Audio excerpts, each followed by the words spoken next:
નમસ્તે બાળકો, આજે આપણે ફરી મળ્યા અને આજે આપણે જોવાના છે એક પોપટની વાર્તા. પોપટ જેનો લીલો લીલો રંગ, લાલ લાલ ચાંચ, લાલ લાલ આંખ, એવા પોપટની વાર્તા. પોપટને કેરી ભાવે, પોપટને ટામેટું ભાવે, પોપટને મરચા ભાવે, એવા પોપટની વાર્તા. બાળકો, તો ચાલો જોઈએ આપણે મીઠું પોપટની વાર્તા. અને વાર્તાનું નામ છે મીઠું પોપટ. અરે અરે અરે અરે, આ જુઓ તો ખરા, મીઠું મીઠું બોલતો પોપટ, આમ તેમ ઉડતો પોપટ. એક મોટું જંગલ, અને જંગલમાં ઘણા બધા વૃક્ષ,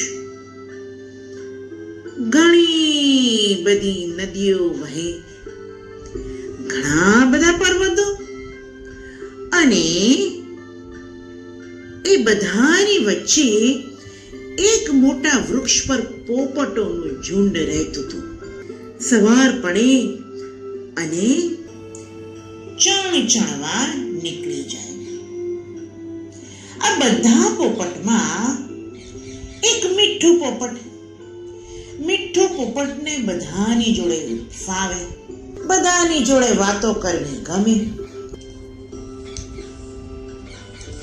બધા પક્ષીઓને મીઠું પોપટ બહુ ગમે, કારણ કે મીઠી મીઠી વાતો પણ કરે અને વાતોમાં ઘણું સમજાવી પણ જાય.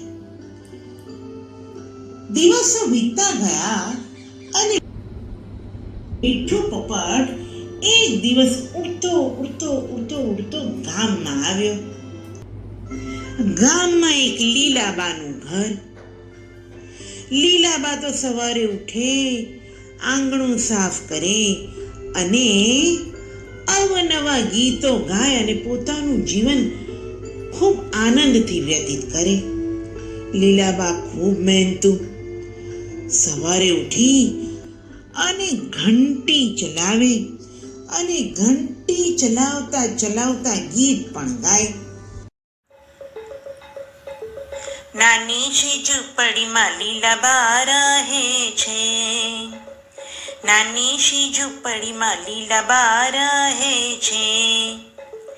સવારે ઉઠીને રામ નામ લે છે, કચરો કાઢીને સાફ સૂફ કરે છે. નાની શી ઝૂંપડીમાં લીલાબા રહે છે. નાઈ ધોઈને પાણીડા ભરે છે, આંગણે ગુલાબને મોગરો ઝૂલે છે. નાની શી ઝૂંપડીમાં લીલાબા રહે છે. રોટલો ને દાળ શાક કરે છે, જમી કરીને દરણા દળે છે. નાની શી ઝૂંપડીમાં લીલાબા રહે છે. દરણા દળીને ડોશી પેટ જ ભરે છે. સાંજે ગામના છોકરા આવે છે. નાની શી ઝૂંપડીમાં લીલાબા રહે છે. ગામમાં જોયું તો ડોશીમાં તો વહેલા ઉઠીને સરસ મજાનું ગીત ગાતા હતા અને આંગણું વાળતા હતા. પોપટ તો એમના આંગણામાં ઉગેલા ઝાડ ઉપર બેઠો અને મધુર ગીત સાંભળવા માંડ્યો. એટલામાં ડોશીની નજર પોપટ ઉપર ગઈ. પોપટ તો ખૂબ સુંદર લાગતો હતો.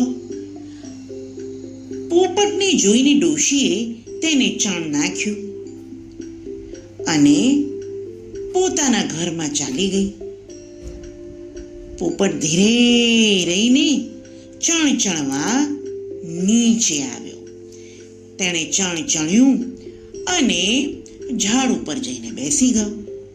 આમ રોજ ડોશીમાં ચણ નાખી અને પોપટ ચણ ચણે. હવે તો પોપટને ડોશીના ઘર આગળ જે મોટું ઝાડ હતું એના પર રહેવાની મજા પડી ગઈ. દિવસો વીતતા ગયા અને પોપટ અને ડોશી બંને મિત્રો બની ગયા. એક દિવસની વાત છે. ડોશીમાં તો પોપટને ચણ નાખતા હતા અને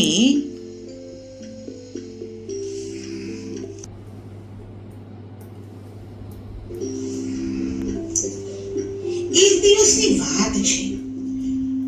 રાતનો સમય થાય, રાત્રિના સમયે ગામમાં ચોર ઘૂસી આવે છે. ચોર તો ફરતા ફરતા ફરતા ફરતા આ ડોશીમાના ઘર આગળ આવે છે અને બારીમાંથી ડોશીમાના ઘરમાં ઘૂસવાનો પ્રયત્ન કરે છે.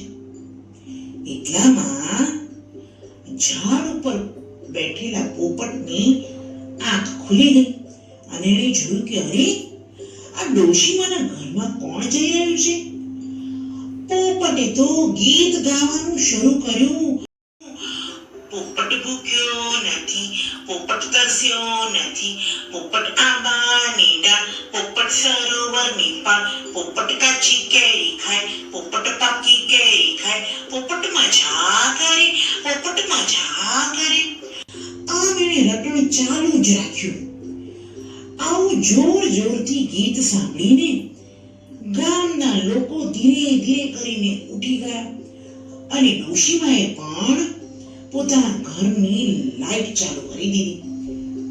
હવે તો ચોરોને થયું કે આખું ગામ જાગી ગયું છે. ચોરો તો ત્યાંથી ધૂમ દબાવીને ભાગ્યા અને એમને ભાગતા જોઈને પોપટ બોલ્યો, ચોર ચોર ચોર ચોર ચોર ચોર. હવે તો ગામના લોકોને થયું,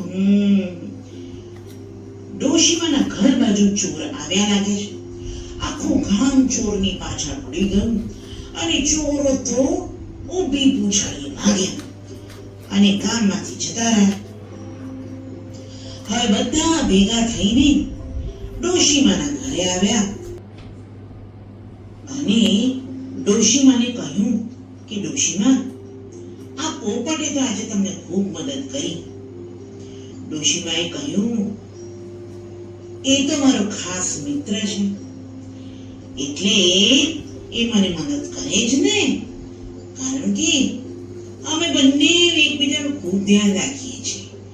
અને પોપટે બી કીધું કે હા હા, આ ડોશીમાં તો મારા ખાસ મિત્ર છે, રોજ મને જાત જાતનું ચણ પણ ખવડાવે છે. આપ એ દિવસથી ગામના લોકોને પણ મીઠું પોપટ ખૂબ જ ગમવા લાગ્યો.